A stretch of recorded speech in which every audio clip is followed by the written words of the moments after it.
Hello, Line Bolt Kingdom. It is a new year, and I thought now would be a great opportunity to look back on what I've learned after my first year doing Artist Alley at conventions, the lessons that any aspiring artists out there might find useful, and what I can draw from as I work to improve in 2023. For those who don't know me, I'm Lion Bolt, indie artist, animator, and self-published author of the YA urban fantasy and mystery series Detective King. If you're thinking about getting into Artist Alley, or you're just interested in how it all works on the other side of the table at cons, I hope I can offer some insight. If I do, consider liking, subscribing, and all the rest. So, from March of 2022 through December, I sold at 14 conventions, big and small, across 7 states and 1 province. In this video, I'm going to talk about where I went in 2022, what I wish I knew at the beginning, how I've grown, what I've learned, and what I plan to do different going forward. Hopefully you can get an unfiltered view of the challenges and opportunities this work has in store. So my first show was 2 months after Detective King was published, a small 2-day mall Comic-Con, QuadCon, in Peoria, Illinois, in March. So QuadCon does a bunch of small little cons, mostly free events in malls throughout the Midwest. And I thought it'd be a really good first introduction into artist alleys. And so I was actually in an abandoned Forever 21. It was just an abandoned side room of the mall that they set up with vendors. The cold winter breeze was at my back every time the door was opened. But it was a good intro con. My setup was pretty unsophisticated, as you can see. I still had sample copies of my postcards and bookmarks. So as the months progressed, I got more experience at bigger cons, which brings me to the first lesson of the year, which is what to expect and what you can't expect. So there are big differences between big shows and small shows. Big differences between Comic Cons or pop culture cons and anime cons. So big Comic Cons are usually run by corporations that put on several shows around North America throughout the year. The audiences there will often be more focused on the celebrity guests appearing there, or on specific types of vendors like comic books or action figures, etc. There will be anime representation, but generally you see more of, say, Star Wars and superheroes at these bigger Comic-Cons. Often older audience and families are more common at these too. So because of these realities, it can be hard for someone like me with an original project to succeed, particularly since I have a novel rather than something that requires less of a time commitment, like a comic book. So big Comic-Cons like Fan Expo and GalaxyCon are usually quite larger than anime cons and thus have more exhibitor space, and that can make them easier to get into, but it also means you might end up with more competition, and they're usually more expensive. You can be successful at these shows, particularly as you gain experience and create things Comic-Con audiences like, but generally I get the feeling like at anime conventions, the artists and vendors are seen as one of, if not the big event, the reason why people are going to the event, rather than the side activity that sometimes felt to be a side aspect of these big comic shows. At small Comic Cons, the little one-day things at community centers or fairgrounds, or even I did one in a library. These can be they tend to it depends on who shows up, really. So small one-day shows or mall shows tend to have the crowds least interested in original content from my perspective. Since people are often there by chance. They're usually, again, families, older folks that are mostly interested in something specific they're looking for, like a comic book or something. Keep in mind what kind of content you have and where you might see success when deciding where to go. And despite all of that, sometimes you just don't know.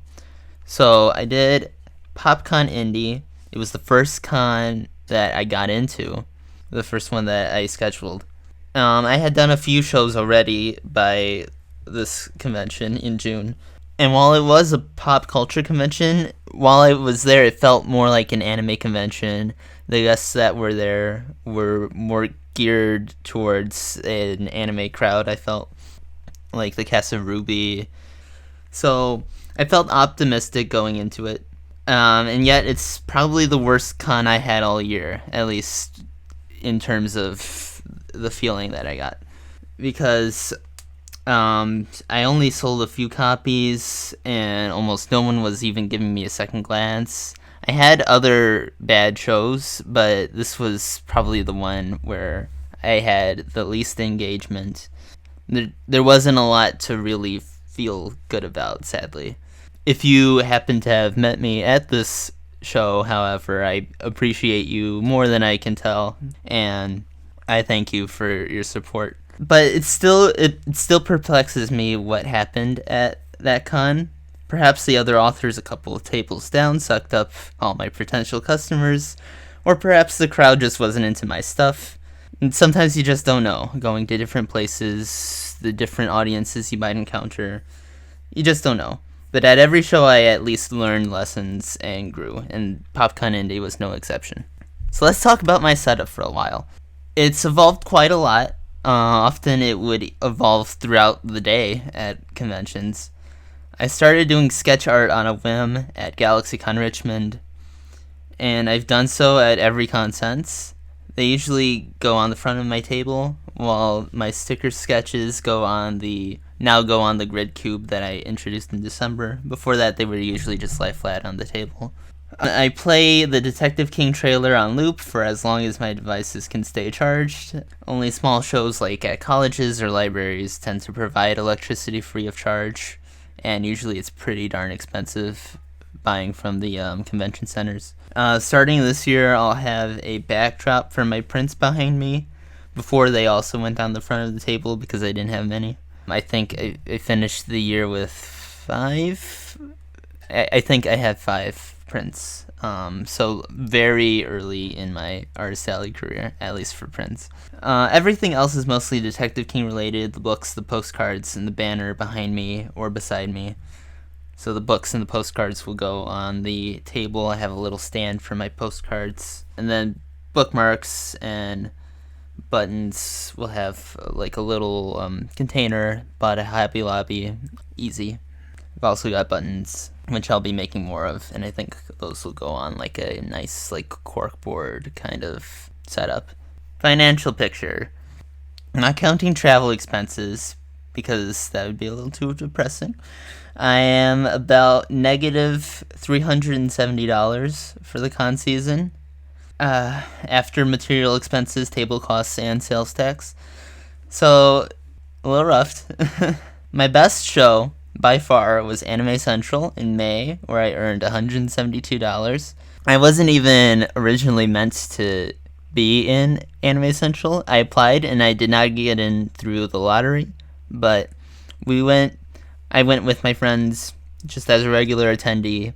I happened to see that there were some empty tables, and so I went up to the exhibitor booth at the front of the con, and I asked if there were any tables for sale. They said $75 and you're in, and so I only sold at on Saturday and Sunday, and despite that, it was still easily my best convention. I consider that my home convention, and I couldn't be happier with the result from Anime Central, and I hope to do it again next year. My worst show monetarily shows were GalaxyCon Richmond and Fan Expo St. Louis, both of which ended up at negative $191. Yeah, Fan Expo definitely was the first one that I really felt didn't go well. And then PopCon Indy is like right behind it at negative 182. And the feeling from that convention was even worse. So when you're starting out, be prepared to spend money developing your table and figuring out how you fit in, what shows work best for you, how to sell, what to create that works best with each show. This year I had just one book and a half dozen fan art prints. And as I create more and I become more selective about what conventions I do, I think those margins will slowly improve, but we'll see. Like, for instance, I probably won't be doing too many, like, of the smaller one-day shows because they just weren't really worth it. Again, I appreciate anyone who picked up the book, who bought a copy of the book, or who supported me at those smaller shows. But most of them, at least the small Comic Cons, most of them I would usually break even or make, like, $10-$20 from them. And that's a whole day or even a weekend when I could have been, working on writing or art. And so it doesn't really make sense, especially if I have to travel for those. QuadCon Davenport was one of those shows. It was, again, in a mall, and it went terribly, and I feel like I wasted the whole weekend because I only sold, like, a few copies. Other things I've learned. It can be long hours, and if you're alone, which I usually am for most of the time, it can be very tiring, so having something like sketches to do helps pass the time during slow periods, and it can make you some money potentially, or attract attention to your table. I actually wrote an entire chapter of Creo at my table at Tampa Bay Comic Con in between talking to people. That was a pretty interesting event. I'm a pretty shy person, so it's been a challenge to put myself out there and to talk to people as much as I have. And I hope I'm getting better at that, but it definitely is a challenge you need to prepare for. Doing this YouTube channel is a part of that as well. One of the best parts of doing cons is traveling different places and meeting new people. Other artists and anyone who takes an interest in my stuff are almost always super cool and nice, and I've enjoyed meeting people this way and seeing parts of the country I've never seen before. I had never visited Virginia before doing GalaxyCon, for example. And I saw a ton more of St. Louis and Indianapolis and even Ontario than I had before too, among other places. There will be a specific video for Ontario coming up soon. I would also keep in mind to be aware of different conventions' policies, because each one is a little different. Like, some will have policies regarding fan art where they'll want 50% of your booth to be fan art, have to be original. Some don't. Some, like OhioCon in Columbus, Ohio, will not allow any fan art, and then some don't care at all. So you have to be aware of that and stock your material accordingly. And then there will be some convention centers don't allow for adhesive stickers, as another example.